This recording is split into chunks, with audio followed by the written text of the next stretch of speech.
नमस्कार मित्रों, मैं मुक्तिबोध साहित्यिक मंच के संयोजक बंधुवर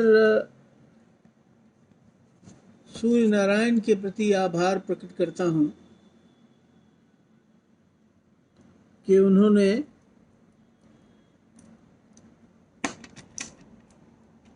प्रेमचंद के भारत पर बातचीत करने के लिए मुझे आमंत्रित किया है। मैं आभार भी प्रकट करता हूं और थोड़ी शिकायत भी है। शिकायत यह है कि विषय इतना विस्तृत है और इस विषय के फलक आयाम इतने ज्यादा हैं कि ऐसे विषय पर बोलने के लिए मैं शायद उपयुक्त व्यक्ति नहीं हूं, क्योंकि इसके जो फलक हैं वो बहुत व्यापक हैं। बात नवजागरण की भी है। नवजागरण का वितान अपने आप में एक बहुत ही विस्तृत फलक की मांग करता है। प्रेमचंद हम सब जानते हैं कि 36 में विदा हो गए थे, तो प्रेमचंद के समय तक भारत के विभाजन की कोई तस्वीर नहीं बनी थी। तो एक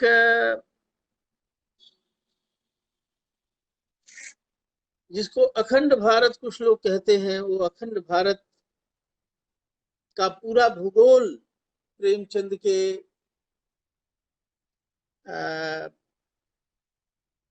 दिलो दिमाग में, जहन में रहा होगा।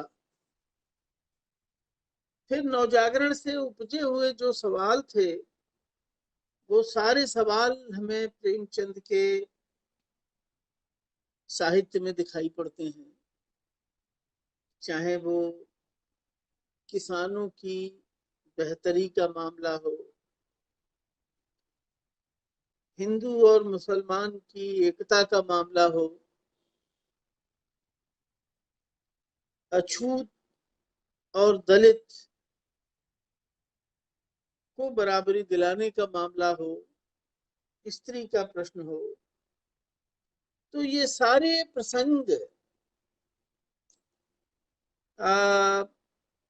ये विषय कवर करता है।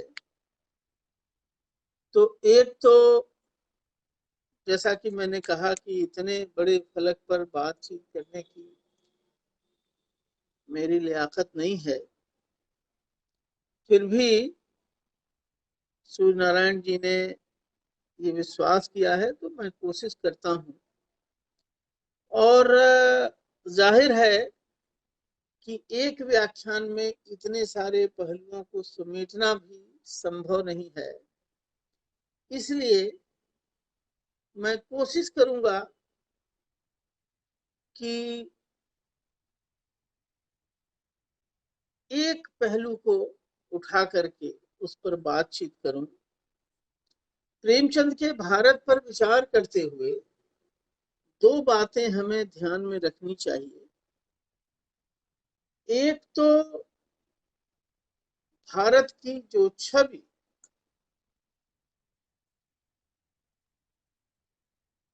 औपनिवेशिक दबाव में और प्रभाव में बन रही थी, और उस आलोक में एक भारत की छवि निर्मित हो रही थी। जैसे औपनिवेशिक शासन ने दो तरह का काम किया। एक तो भारत को हीन बताने की कोशिश की, और भारत की जो विशेषताएं बताई भी तो वह वर्तमान में दिखाने की बजाय और देखने की बजाय सुदूर अतीत में ले गए, और अतीत में ले गए तो वहां भी भारत की एक खास तरह की छवि बनाई। जैसे यह कि भारत एक आध्यात्मिक देश है। मित्रों,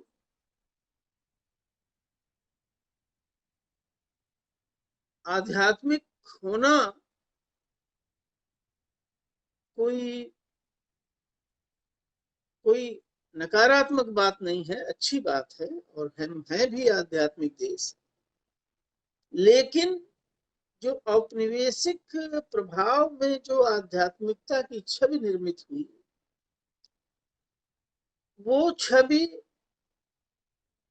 भारत की मुकम्मल छवि नहीं थी। तो शास्त्रों के आधार पर, धर्म ग्रंथों के आधार पर, आध्यात्म चिंतन के आधार पर एक भारत का ढांचा उपनिवेशवादियों ने बनाया, और उस पर दो तरह की प्रतिक्रियाएं हुई। जहां वो हमको हीन दिखा रहे थे, प्रतिक्रिया करके प्रतिक्रिया में हम आए, और जहां वो हमारी श्रेष्ठता का निरूपण कर रहे थे, उस श्रेष्ठता के निरूपण में भी हम उनके प्रभाव में आकर के यह मानने लग गए कि हम एक आध्यात्मिक देश हैं, हम एक धार्मिक देश हैं, और हमारे जीवन में धर्म ही सब कुछ है। धर्म हमारे जीवन का बहुत कुछ है, लेकिन सब कुछ इसलिए नहीं है कि धर्म भी हमारे एक भौतिक समाज के भीतर उसको जगह मिलती है। तो उस समय जो भारत की खोज हुई, उसमें बहुत सारे लोग उस औपनिवेशिक प्रभाव में आकर के या तो प्रतिक्रिया कर रहे थे या प्रभावित हो रहे थे। लेकिन कुछ ऐसी शख्सियतें थीं जिनकी भारत की खोज उस औपनिवेशिक प्रभाव से भिन्न थी, अलग थी, और भारत के संदर्भ में, भारत की मिट्टी के संदर्भ में उनकी भारतीयता थी, उनका भारत था और उनकी भारतीयता थी। इसीलिए जहां पर यह लगे कि हम अलग से भारतीय होने की कोशिश कर रहे हैं और दिख रहे हैं, ये समझना चाहिए कि इस तरह की प्रवृत्ति अपने सहज भारतीय होने से पर भरोसे का न होना है, और कुछ चिन्हों के साथ, कुछ प्रतीकों के साथ जोड़ करके भारत या भारतीयता की कल्पना औपनिवेशिक प्रभाव के भीतर पैदा हुई थी। मैं कहना ये चाहता हूं कि प्रेमचंद उस औपनिवेशिक प्रभाव से अछूते थे, और उनका जो भारत है और उनके भारत की जो संकल्पना है, वह भारत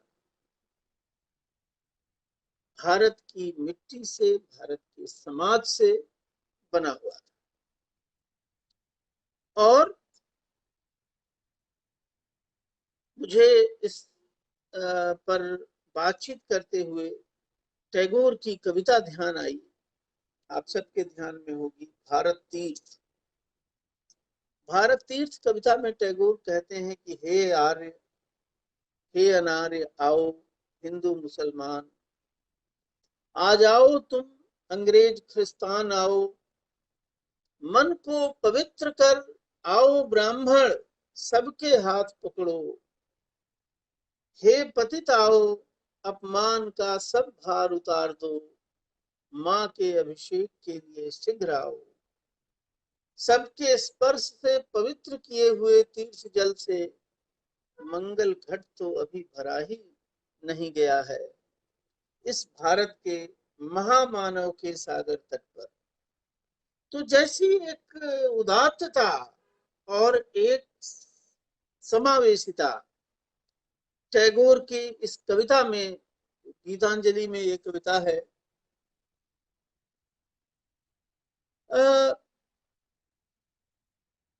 जैसी संकल्पना टैगोर की एक व्यापक दिखाई पड़ती है।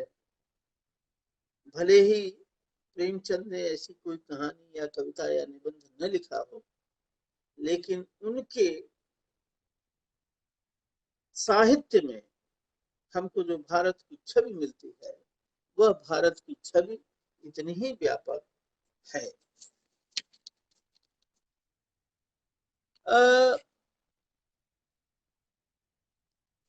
एक जाहिर है कि वह नवजागरण का समय था और नवजागरण के मनुष्यों ने एक समस्या की ओर अवलोकन किया, और अवलोकन यह किया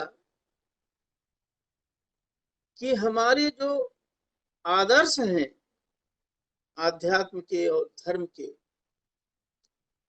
वह बहुत ही शानदार हैं, बहुत ही ऊंचे हैं, लेकिन उनका जो व्यावहारिक रूप है, वो व्यावहारिक रूप एकदम उलट है, एकदम भिन्न है। इस बात को बहुत सारे लोगों ने लक्षित किया। खास तौर से विवेकानंद ने अमेरिका से लौटने के बाद भारत भर में जो व्याख्यान दिए, उन व्याख्यानों में का सार तत्व यही है कि हमारा आध्यात्मिक चित्त हमारी जितनी आदर्श है, जितनी व्यापक है, जितनी उदात्त है, हमारा व्यावहारिक धार्मिक आचरण उसके ठीक उलट है।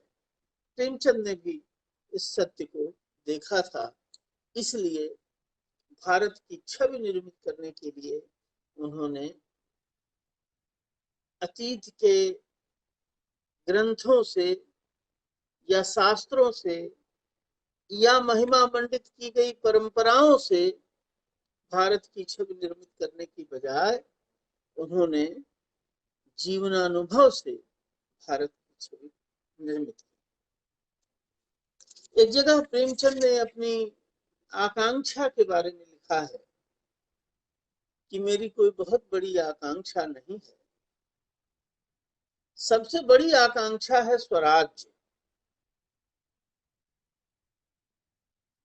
हम आजाद हों और वह स्वराज्य मुट्ठी भर लोगों का न हो, बल्कि वह स्वराज्य भारत की सारी जनता के लिए स्वराज्य हो, सारी जनता के लिए खुशहाली लेकर आए, सारी जनता का जीवन बेहतर बने।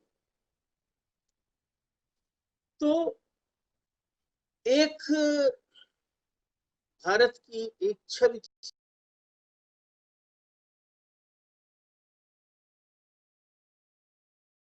एक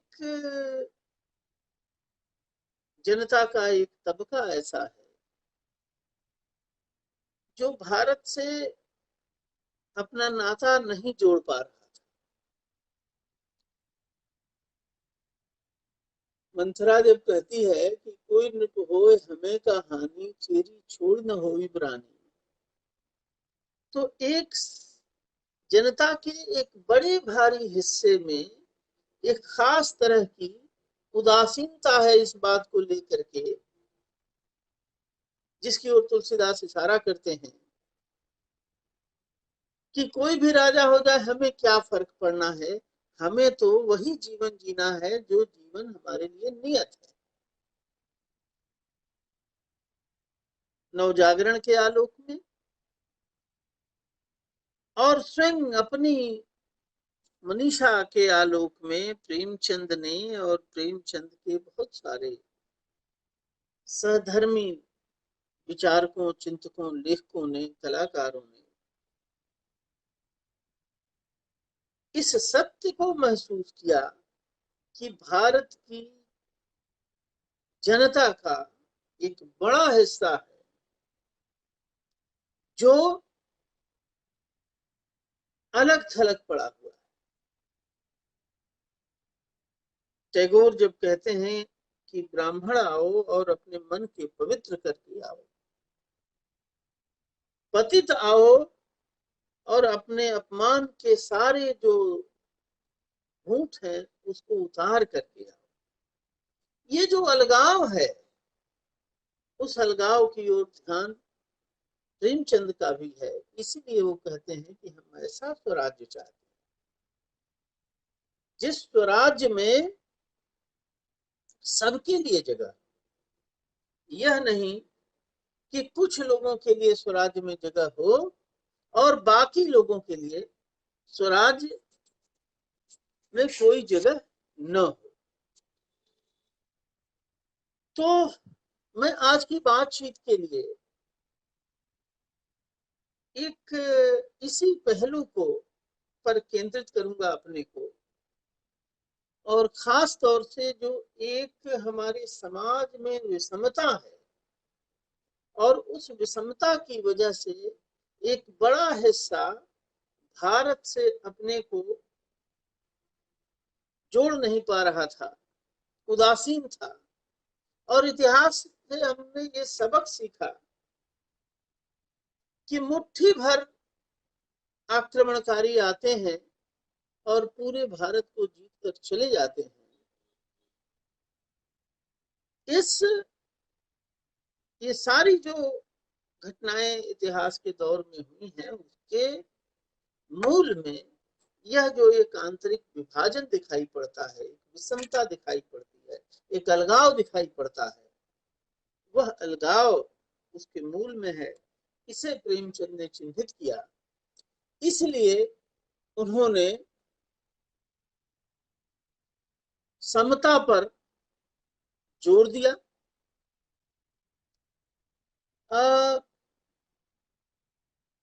18 जनवरी 1934 को प्रेमचंद जागरण के संपादकीय में लिखते हैं,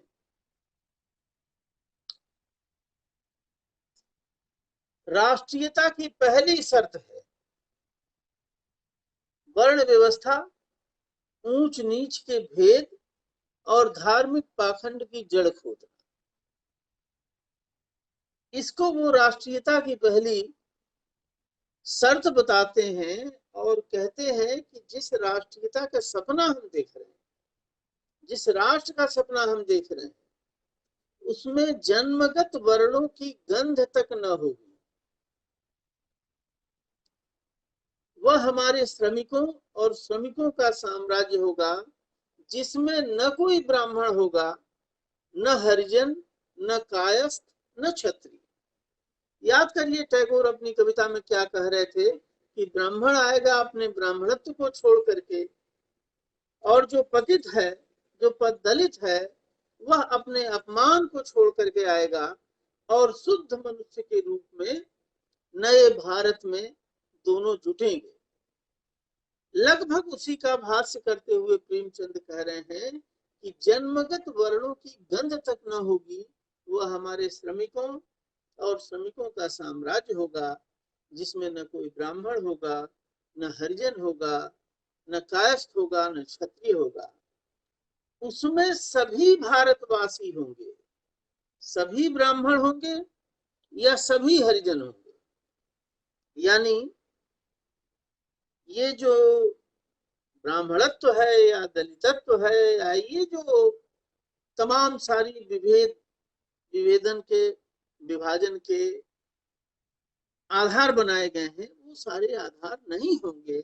ऐसे भारत की संकल्पना प्रेमचंद कर रहे थे। मई 1932 में, और उनको ये लग रहा था,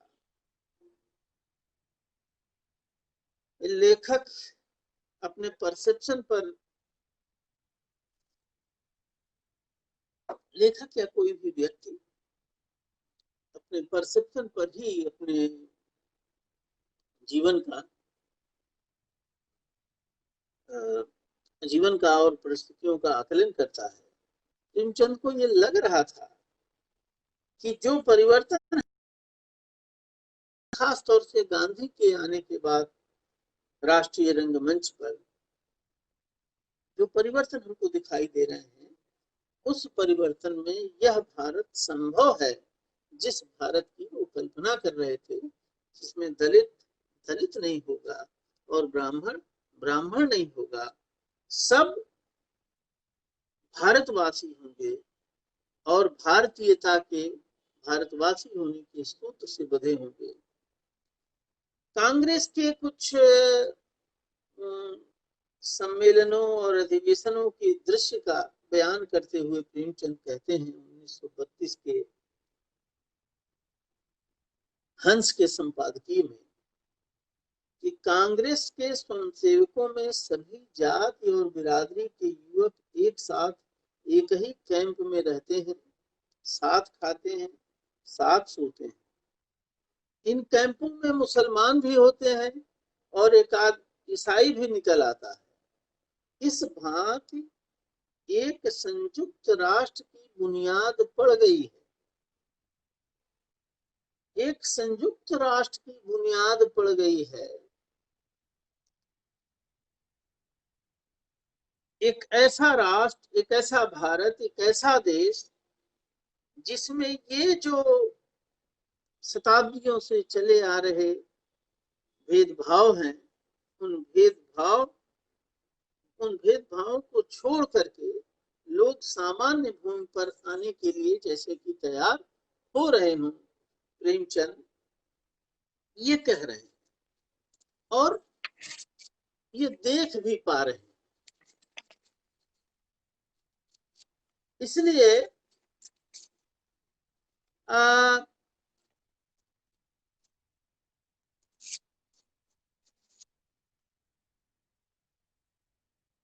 कई सारे ऐसे निबंध प्रेमचंद को मिलेंगे जिसमें वो जो सवर्ण जातियां हैं, कभी जमींदारों से, कभी ब्राह्मणों से, सबसे अपील करते हैं जो जिस दुनिया में आप जी रहे हैं उस दुनिया में जीवन लंबा नहीं चलेगा और वह एक कृत्रिम जीवन है, उसमें मनुष्यता नहीं है। तो उस जीवन को छोड़ करके आप उस सामान्य भूमि पर उतर कर आइए जिस सामान्य भूमि पर सब भारतवासी के रूप में रह सके। ऐसा नहीं है कि सवर्ण होने की दिक्कतें नहीं है और ब्राह्मण होने की दिक्कतें नहीं है।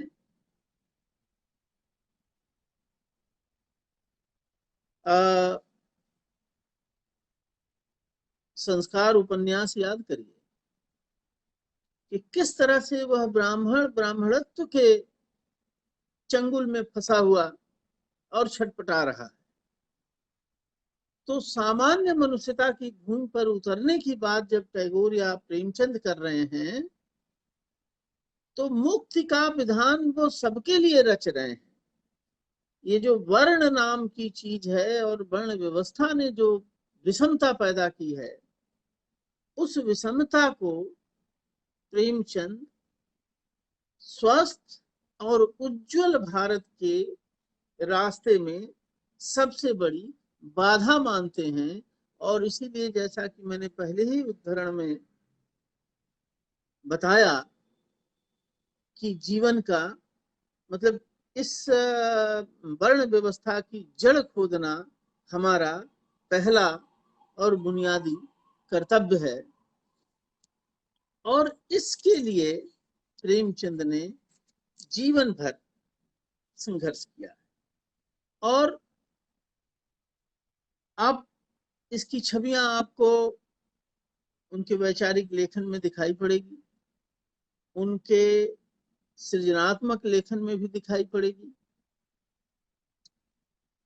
जैसा कि मैंने कहा कि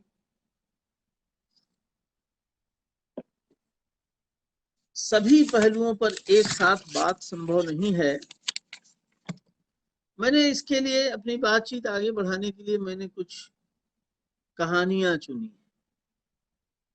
और प्रायः वे कहानियां हैं जो सब आपकी पढ़ी हुई होंगी। एक कहानी है सदगति। सदगति में एक धर्म की सत्ता जिसके हाथ में है,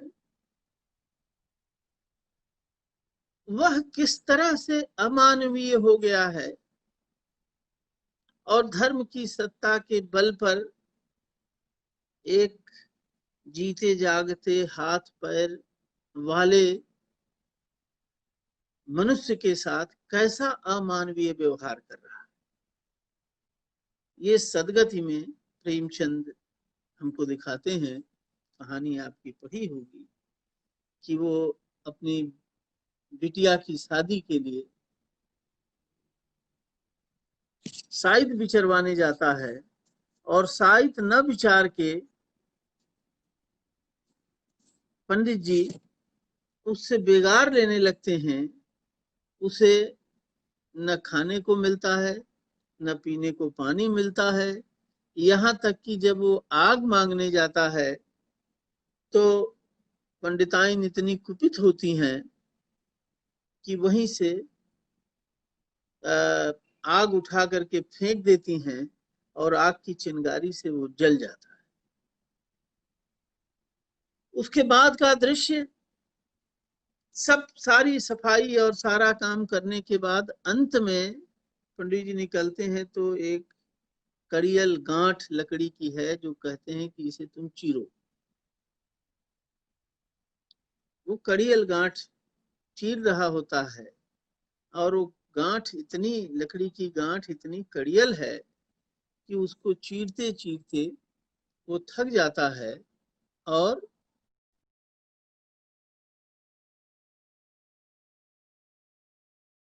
उसकी मृत्यु हो जाती है। एक फिर मृत्यु के बाद जो दृश्य है, कई बार हमें लगता है कि प्रेमचंद ये जो अंतिम संस्कार है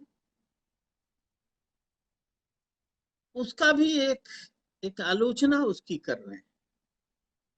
कफन कहानी के उस विवरण को याद किया जाए जिसमें यीशु कहता है कि कैसा जमाना है कि जीते जी तन पर एक सूत न हो, लेकिन मरने के बाद कफन चाहिए। एक बाकायदा निबंध उन्होंने, प्रेमचंद ने लिखा है और जिस तरह से अंतिम संस्कार होता है आमतौर पर, और जिसमें मृतात्मा के प्रति और मृत शरीर के प्रति जिस तरह से एक असंवेदनशील रुख दिखाई पड़ता है, पूरा लेख ही प्रेमचंद ने उस पर लिखा है। तो ये जो अंतिम संस्कार की आलोचना प्रेमचंद जगह जगह करते हैं, गोदान में करते हैं, कफन में करते हैं, सदगत कहानी के भीतर भी अंततः दुखी की का अंतिम संस्कार नहीं हो पाता है और ब्राह्मण देवता किस तरह से उसको रस्सी में बांध करके और ले जाते हैं। तो ये कहानी आप पढ़ें तो स्वयं एक मन का परिष्कार करने का भाव भी इस कहानी के भीतर है। इसे केवल यह न समझा जाए कि यह ब्राह्मण की आलोचना है, जैसा कि प्रेमचंद के समय में एक ज्योति प्रसाद निर्मल नाम के व्यक्ति थे। उन्होंने बहुत प्रेमचंद को ब्राह्मण विरोधी और क्या क्या कहा था, तो प्रेमचंद ने जवाब दिया उनको कि ये जिन कहानियों को आप कह रहे हैं कि ये ब्राह्मणवादी, ब्राह्मण विरोधी कहानियां हैं, वो सभी कहानियां जिन पत्रिकाओं में छपी है उन पत्रिकाओं के संपादक सब ब्राह्मण हैं। तो कोई, मैंने उनको जबरदस्ती कोई उनका गला दबा के मैंने कहानी नहीं छपवाई। और अगर उन्हें लगता कि ये ब्राह्मण विरोधी कहानी है तो वो क्यों छापते। साहित्य प्रेम अलग बात है, लेकिन धर्म थोड़ी कोई छोड़ेगा। तो पूरा विस्तार से प्रेमचंद ने लिखा है। तो उनका इरादा ब्राह्मण को एक ऐसे व्यक्ति के रूप में बदलना है जो ब्राह्मण होने की सीमा में संकीर्ण और संकुचित हो गया है, और संकीर्ण और संकुचित होकर के उसके साथ ही अमानवीय हो गया। प्रेमचंद का भारत जो होगा, जो वो चाहते थे, वो सपनों का भारत, जिस तरह की राष्ट्रीयता चाहते थे, उसमें ऐसी संकीर्णता और अमानवीयता के लिए गुंजाइश नहीं थी। इसलिए अपनी कहानी के माध्यम से वो ब्राह्मण के चित्त का परिष्कार कर एक यातना की वास्तविक स्थिति का परिचय तो दे ही रहे थे, लेकिन जब आप कहानी में इस यातना को पढ़ते हैं तो एक स्वाभाविक रूप से चित्त का परिष्कार होता है और लगता है कि अरे, यह कृत्य जो कर रहा है वह भी मनुष्य है क्या। तो एक तरह से चित्त के परिष्कार का काम भी प्रेमचंद कर रहे थे। दूसरी कहानी जो मैं जिसकी चर्चा करना चाहता हूं, वो कहानी है दूध का दाम। सॉरी, दूध का दाम नहीं, ठाकुर का कुआं। ये जो वर्ण व्यवस्था है उसके दूसरे स्तंभ ठाकुर साहब, ठाकुर का कुआं है। और जोखू बीमार है, जो दलितों के टोले का कुआं है, उस कुएं में पशु गया है, बदबूदार सड़ा हुआ पानी है, और बीमारी की अवस्था में जोखू अगर वो पानी पी ले तो उसकी तबीयत और खराब हो सकती है। गंगी नाम है उसकी पत्नी का। तो गंगी जोखू से मना करती है कि नहीं, तुम यह पानी मत पियो, और मैं तुम्हारे लिए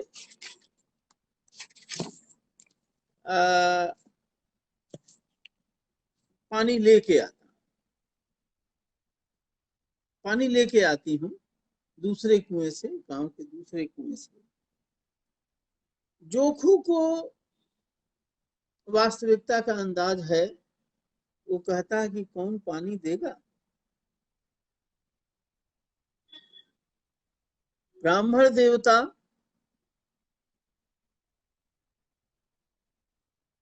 शाप देंगे, पानी नहीं देंगे। ठाकुर साहब लाठी मारेंगे, पानी नहीं देंगे। तो सभी वर्णों की प्रकृति के हिसाब से, और जो उस समय की एक सामंती समाज की सत्ता संरचना थी और पानी की, सबकी वो आलोचना करता है। फिर भी ये हिम्मत करती है और जाती है ठाकुर के कुएं पर। वहां ठाकुर के कुएं पर गांव की कुछ औरतें आई हैं जो पानी भर रही हैं, और वो छुप करके इंतजार करती है, और देखिए कि वहां भी जो गांव की स्त्रियां आई हैं और पानी भर रही हैं, वो आपस में बातचीत कर रही हैं। और वो जाहिर है कि कुआं ठाकुरों का है, तो स्त्रियां भी जो आई हैं पानी भरने, वो ठाकुरों की स्त्रियां हैं या सवर्ण स्त्रियां हैं। और उनके बीच जो बातचीत होती है, जो उस गंगी के कान में पड़ती है,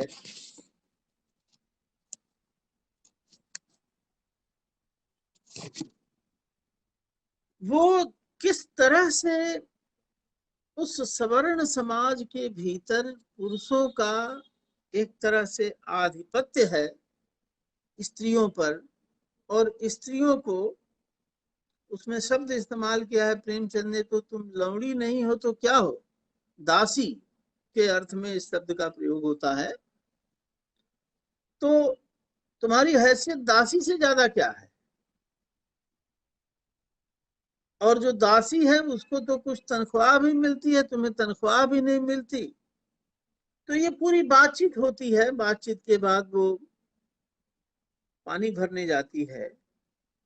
पानी जो भी उसका गगरा है वो पानी में डूब गया है और वो पानी खींच रही है।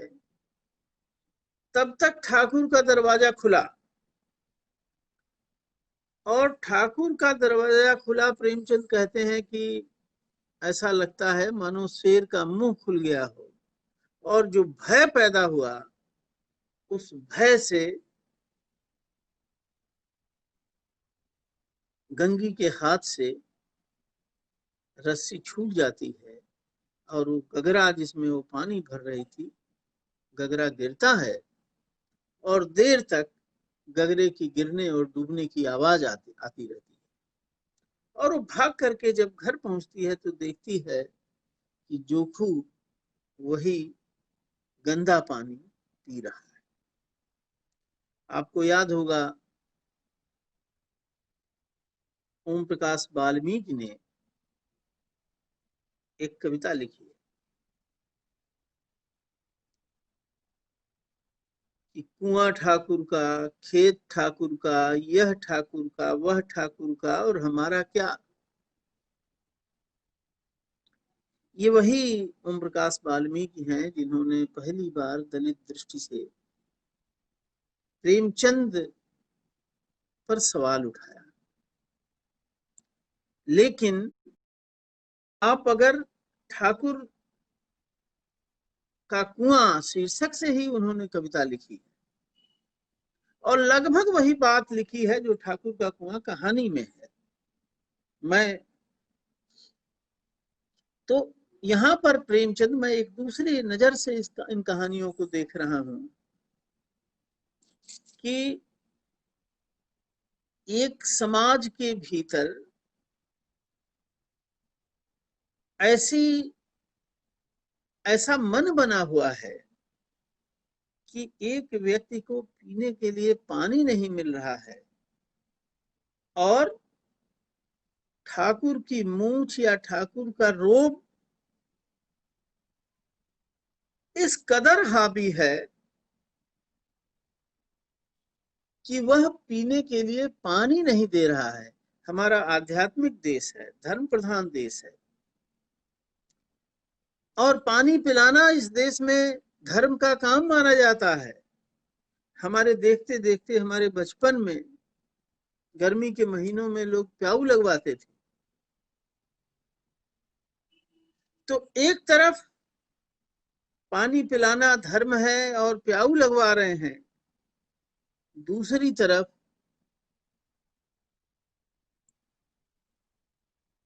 गांव के बीमार आदमी को पीने के लिए पानी नहीं मिल रहा है, और सिर्फ इसलिए नहीं मिल रहा है कि कुएं से अगर दलित पानी ले लेता है तो वो कुआं अपवित्र हो जाएगा। तो ये अपवित्रता की जो धारणा है, और उस धारणा के साथ ठाकुर की जो एक अमानवीयता ठाकुर के भीतर पैदा हो गई है, उस अमानवीयता की ओर भी प्रेमचंद इशारा करते हैं। एक तीसरी कहानी, दूध का दाम। दूध का दाम कहानी में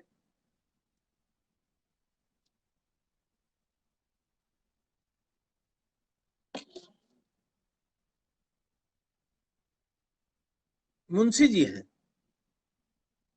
प्रेमचंद खुद उसी जाति से जुड़े हुए थे जिस जाति के मुंशी महेश नाथ हैं, और महेश नाथ को यहाँ बेटियां ही बेटियां हो रही थी, बेटा नहीं हो रहा था।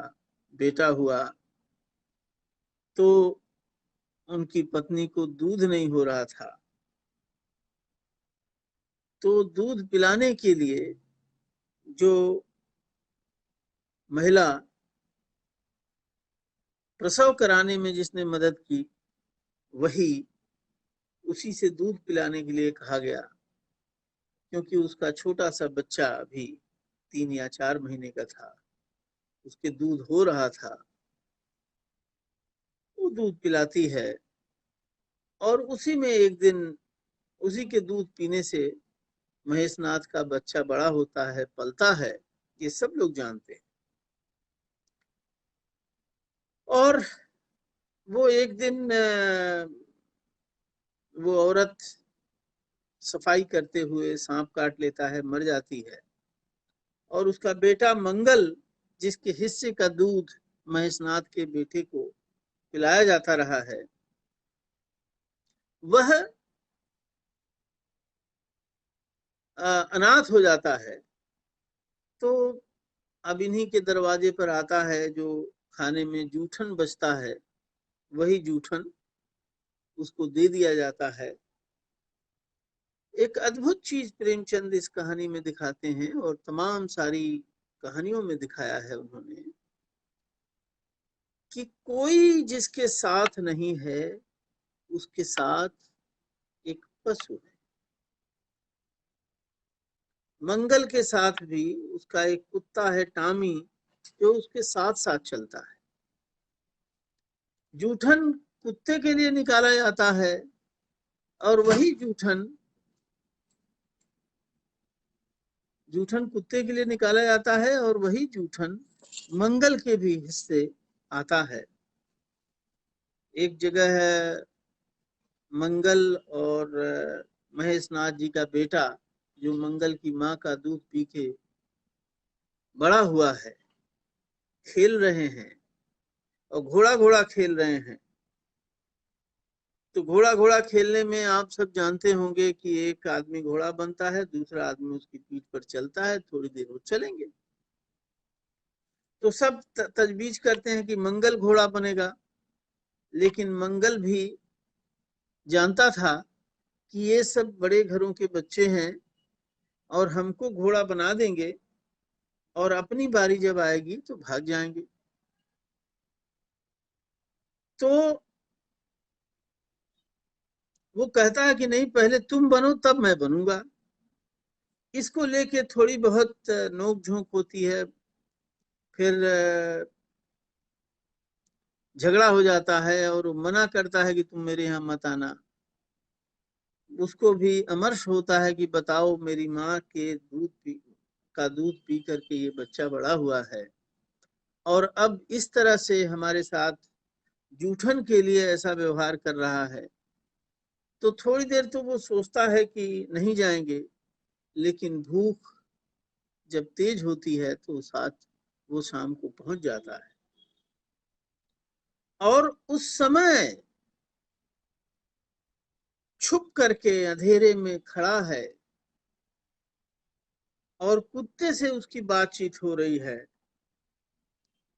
और वो बड़ा मार्मिक प्रसंग है, जिसमें वो कुत्ते से अपनी भूख का और महेशनाथ की और महेशनाथ के परिवार की निष्ठुरता और अमानवीयता की चर्चा करता है, और ये कहता है कि दूध जो मेरी माँ ने पिलाया था, उसका क्या यही दाम है। और हर मुद्दे पर उसका कुत्ता टॉमी जो है, वो अपनी पूंछ हिला के जवाब देता है। तो एक तरह से देखें तो सवर्ण जातियां जो बनती हैं,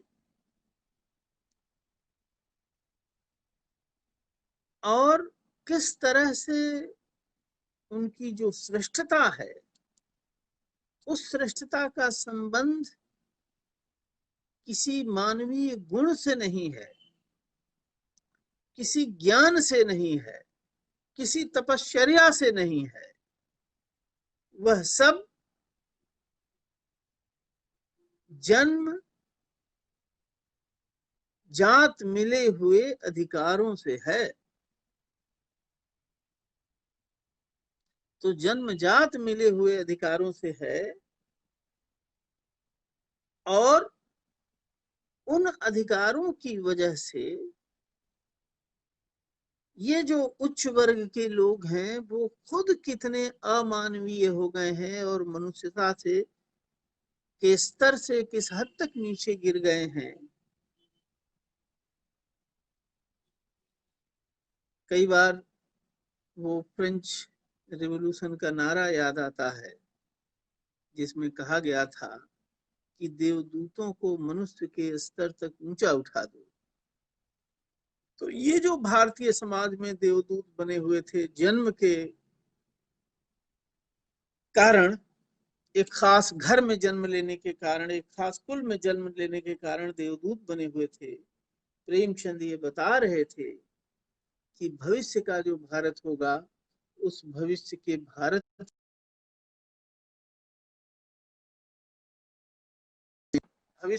भारत में अगर आपको रहना है तो इन सारी संकीर्णताओं से और अमानवीयता से ऊपर उठ करके आना होगा।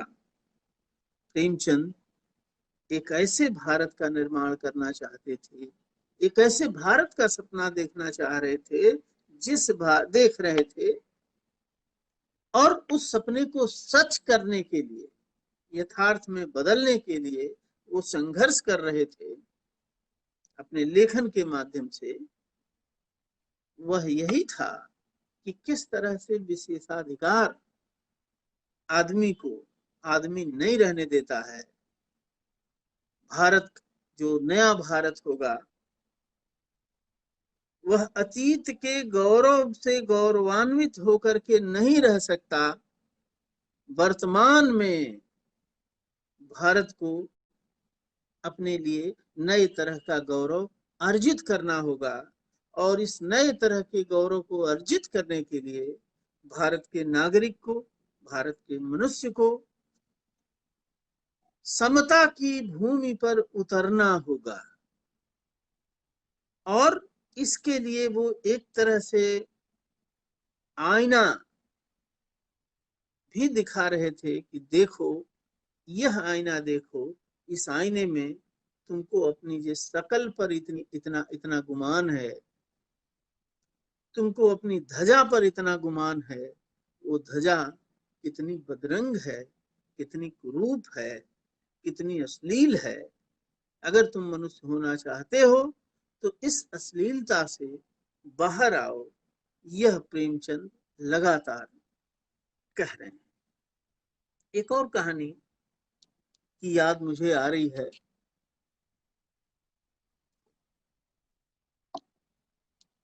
पूस की रात कहानी।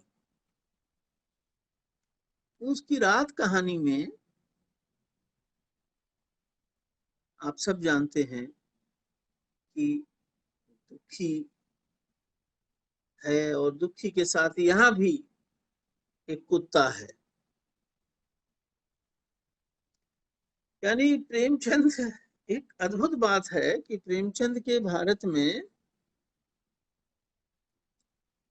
एक संवेदनशील जो मानवेतर प्राणी है, चाहे वो कुत्ता हो, चाहे दो बैलों की कथा के बैल हो, जो मनुष्य के साथ पशुओं का एक भाईचारा बना हुआ है, उसके लिए भी जगह है। वो पूरी कहानी आप याद करिए कि पूस की रात में उस ठंड में किस तरह से, ठंड से बचने के लिए वो आग जलाते हैं। आदमी और कुत्ता मिलकर के आग जला रहे हैं, और आग जलती है। आग के जलने के बाद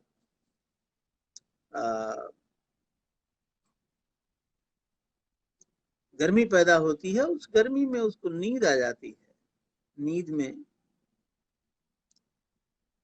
नींद बहुत गहरी आती है, और नीलगायें आकर के उसका सारा खेत चर जाती हैं। साल भर की मेहनत बेकार होती है। और सुबह जब नींद खुलती है तो जबरा और दुखी दोनों चकित भी होते हैं और दुखी भी होते हैं, और जिस तरह से घर लौट रहे हैं, एक दूसरे का दुख साझा करते हुए, एक दूसरे की निराशा साझा करते हुए, वो अद्भुत दृश्य है। और उस दृश्य की याद मुझे इसलिए आई और यहाँ जिक्र मैं इसलिए कर रहा हूं कि पूस की रात पर केदारनाथ सिंह ने एक कविता लिखी है, पूस की रात पुनश्च। कविता लंबी है, कविता पूरी मैं यहाँ नहीं पढ़ूंगा। कविता का आखिरी हिस्सा मैं आपके सामने रखना चाहता हूँ। तो पाठक गण, इस तरह खत्म हुई 20वीं शताब्दी के एक पूस के महीने की वह लंबी अथाह महाभारत जैसी रात। और जब सुबह हुई तो गांव वालों ने देखा, कोहरे से निकलकर एक पतली सी पगडंडी पर युधिष्ठिर और उनका कुत्ता दोनों हिमालय से वापस आ रहे। बर्फ ने उन्हें गलाने से इनकार कर दिया था। एक अद्भुत बात है कि महाभारत जैसा उदात्त ग्रंथ और उस उदात्त ग्रंथ और उसके जो सबसे बड़े धर्मात्मा और सत्यवादी राजा हैं युधिष्ठिर, जिनके साथ सारे युद्ध के बाद, समाप्ति के बाद एक कुत्ता ही बच गया था जिसके साथ वो स्वर्गारोहण उन्होंने किया।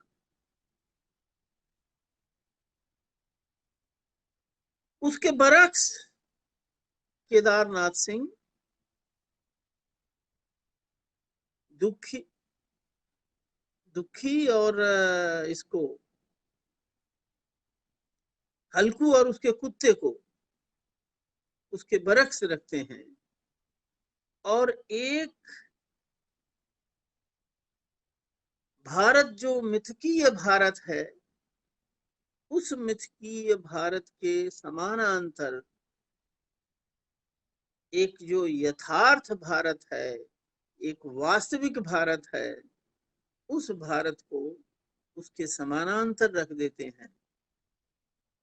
और जाहिर है कि ये तभी कर पाते हैं केदारनाथ सिंह जब प्रेमचंद ने यह कहानी लिखी। हिमालय उनको गला नहीं पाया था। ये जो किसान है भारत का, उसकी जो जिजीविषा है, उसकी जूझने की विकट परिस्थितियों में सब कुछ तबाह हो गया है। सारी साल भर की मेहनत बेकार हो गई है। उसके बाद भी वो सारी जो अमानवीयता की बर्फ है, वह बर्फ उसके इरादों को, उसके मंसूबों को, उसकी जिजीविषा को, उसकी जीवनी शक्ति को खत्म नहीं कर पाते हैं। एक लेख प्रेमचंद ने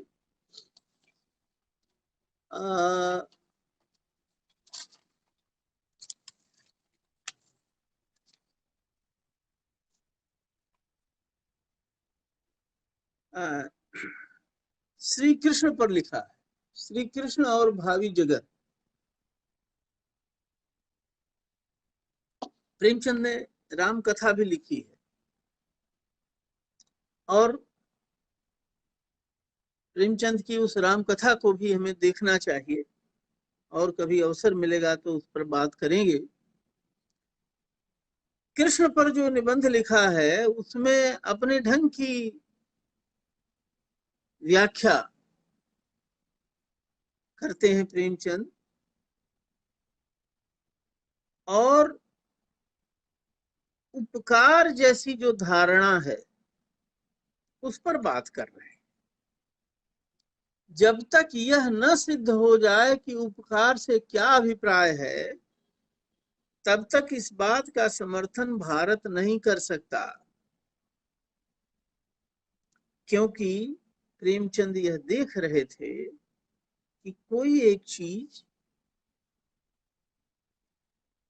एक मुट्ठी भर लोगों के लिए के लिए उपकार है, तो एक बृहत्तर भारतीय समूह के लिए अपकार है। इसलिए वो चिताते हैं कि जब तक उपकार का अभिप्राय नहीं स्पष्ट हो जाए, भारत उपकार का समर्थन नहीं कर सकता।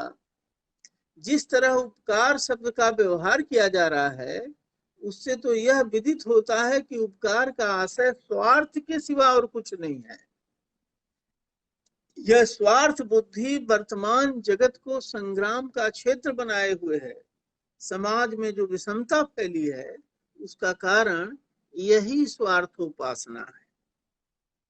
प्रेमचंद जिस भारत का सपना देख रहे थे, उस भारत में स्वार्थोपासना की गुंजाइश नहीं है।